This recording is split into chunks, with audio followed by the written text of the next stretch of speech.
Bien sûr, la propagande fonctionne là-bas.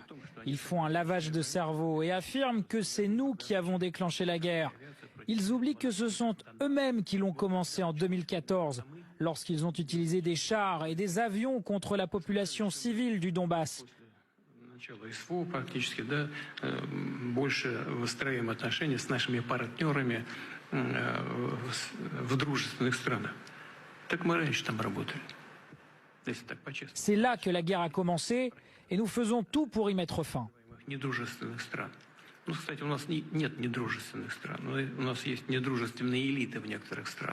Général, c'est un sonore qui est tout frais. Il vient d'être publié. Comment vous voulez avancer avec ce type, en tout cas, de position, puisque vraisemblablement la propagande, c'est le camp occidental, c'est l'Ouest.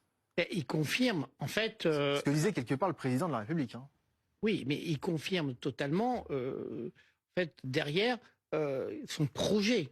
C'est-à-dire qu'il veut récupérer ce qui a été russe un jour et doit redevenir russe.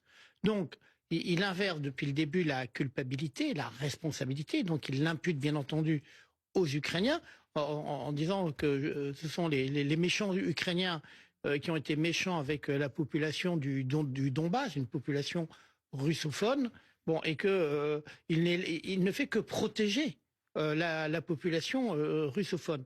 Bon, mais cet argumentaire ne peut que conforter effectivement ses positions, parce que il a également, c'est très intéressant parce que il s'exprime d'ailleurs uniquement le message est adressé à des Russes, même si bien entendu l'idée c'est de faire passer un message à l'extérieur. Et puis il charge son ministre des Affaires étrangères, Sergueï Lavrov, lui d'envoyer des messages à l'extérieur. Bon, et on voit que une semaine après Anchorage, eh bien les positions de Moscou n'ont pas changé, voire même elles se sont durcies.